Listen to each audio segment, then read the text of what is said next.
When life gets unpredictable, preparation matters. In medicine, it's all about staying alert, ready for whatever comes through the door.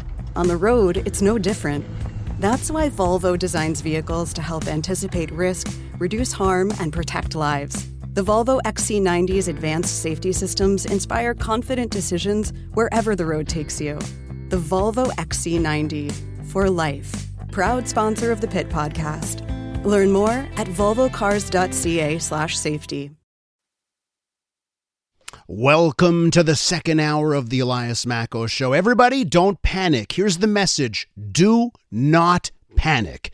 And that's the message from the former Premier of Quebec, Jean Charest, to everyone who has seemingly been panicking ever since President-elect Donald Trump threatened Canada with massive tariffs if we don't take control of our border. Former Premier of Quebec, Jean Charest, is on the line. Monsieur Charest, bienvenue à l'émission. Thank you, Elias. Elias, yeah? Don't panic. I know. I certainly am trying not to. And one of the things I do not to panic, I remember the good old days when you were premier, for crying out loud. Okay. So let's talk about this. What's your reaction? And I've said it on the show. I think I called it at one point this week the Great Canadian Freakout over all of this. So tell me more on the don't panic front. What's your take on what you've seen? Well, and it does look that way. I mean, it's a reaction, overreaction, I think. What this is about is what Trump does, and it's his method. I mean, now we have one advantage over 2016 is that we know him better, and we know how he operates. And for him, a negotiation is hitting the other side over the head with a baseball bat to start with, and then making demands and expecting the other side to make concessions on the spot that he will take, and then and he'll negotiate from there and go get the rest. So let's stay cool. You know, and a good way of looking at it, Elias, is look at what his core interest is. And the best example that comes to mind is that during the election campaign, Donald Trump must have said more than 24 times that he is going to reduce the price of energy in the United States by half within a year.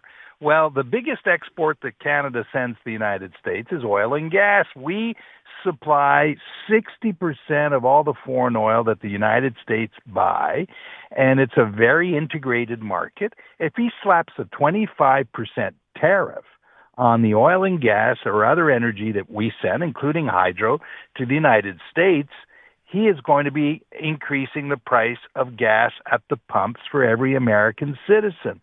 And so do you think that's what he wants to do? Well, of course not. And so let's take this a step at a time. The other thing we should be doing is taking a step back and determining what we want in the negotiations. What is our core interest? What are the things that we have that the Americans want and that they can't get elsewhere? Things like uranium. You know, how many people know that the Americans are still buying enriched uranium? 27% of what they buy today, Elias, comes from Russia, of all places. I mean, not a very wise choice. And so we have things that they want, and this is going to be a negotiation, and we should just stay cool. We've been here before. Take it a step at a time, but make sure that we identify our core interest first before we open our mouths and start negotiating or talking out loud about what we're going to do with this new president. On the energy front there, because you bring it up, I have to point this out. It certainly seems like the current federal government wants to oversee the managed decline of oil and gas. That's seemingly a priority for the Environment Minister and the entire government of Canada. So that, to me, I struggle with that. Like, we should be in full expansion mode if America is so focused on cheap energy. And I think we could also talk about how Quebec is becoming a very big producer for the Northeast when it comes to hydroelectricity. Should we be changing our tune here on the production of energy in this country? Well, we need a much better and a more comprehensive approach than what we've had. And the game changer for us and the world has been the war in Ukraine and the dire consequences in Europe on the energy markets. The Russians were supplying natural gas to Germany, and they've cut off those supplies. Now, I'll add. I just came back from Europe. You know what the European Commissioner is saying, the new, renewed president of the European Commissioner, van der Leyen, is saying? She's saying that, if Mr. Trump wants more from us, we can buy natural gas from the United States. They become one of the biggest exporters of natural gas. Well, we produce natural gas also. And we could also supply Europe. We could supply Asia. And with Trans Mountain, for the first time, we're going to have a pipeline that's going to allow us to bring some oil and gas to the shores of the Pacific and export it elsewhere. So yes, by all means, we can manage the transition towards reducing. We think, the International Energy Agency thinks that we're going to reach peak oil by 2030.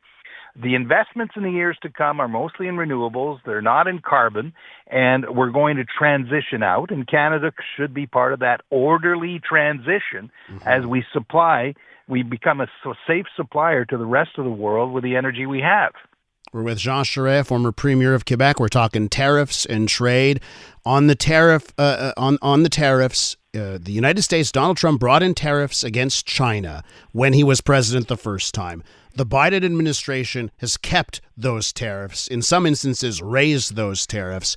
Do we have to also deal with the fact that we may end up with a tariff at the end of the day, much smaller, hopefully, than 25%?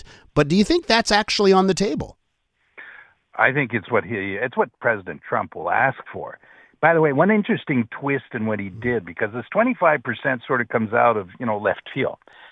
Canada, Mexico, China together represent 42% of the trade that Americans do. So it may not be surprising, Elias, that as a starting, out of the gate, he chooses to go to the three countries with whom the United States do the most trade to sort of, give his first shot. So in the case of China or a future deal, in 2026, we have to renegotiate what we call CUSMA now, used to be NAFTA, the Canada, United States, Mexico agreement. And there's no reason why we should have tariffs. And I'll give you another, factual reason. 63% of everything we export to the United States are components that go into products that are then assembled in the United States. 50% of what the Americans send to us are components that go into products that are then sold in Canada or elsewhere in the world. If we tariff that, if the Americans tariff that, they're going to tariff themselves. And we should continue with the trade agreement we have, stay away from tariffs, and because it's in it's in the interest of Americans to do that, and our interest also. Let me ask you, while I have you with us, I have to ask you about how the party you tried to run not so long ago, the Conservative Party of Canada, is doing. In the polls, they are riding high. It certainly seems like Pierre Poilievre, the leader of the Conservatives, has the wind at his feet here. I'd love to know your take on how you view. You see the same polls everyone else is seeing. The party that you almost led is doing quite well. What's your reaction to that? Well, it's been 9 years since the Trudeau government has been elected, and 9 years is usually a past due date for a government, and so this election announces a change in the country. It may very well be a change election. We don't know that until it happens, but there certainly is a mood for change in the country. Now, that being said, Elias, we've all been there before. We'll have to wait and see what the election is about and what parties will be offering. I mean, both the Liberals and the Conservatives will have to say to Canadians what their platforms are, and that hopefully will be the pivot for whether one government, one group, or the other is elected. Putting tariffs and the Donald Trump stuff aside, Canada's economy. We're getting the GDP numbers came out, not doing well. I just want to know, do you have concerns about Canada's economy and where we have been heading? I have very, very deep concerns about where our economy is going. We are way behind the United States. The Americans have the number one economy in the world right now, and they're on all cylinders. Their growth is about 2.8%. Ours is about 1%. And we have a slowdown in our economy, and we have issues of productivity. We're not the only ones, by the way. This is true for Europe. It's true for France. It's true for Great Britain. we have real issues in terms of productivity that we are going to have to address. And where it's not only the tariffs that are going to be an issue for us with the United States.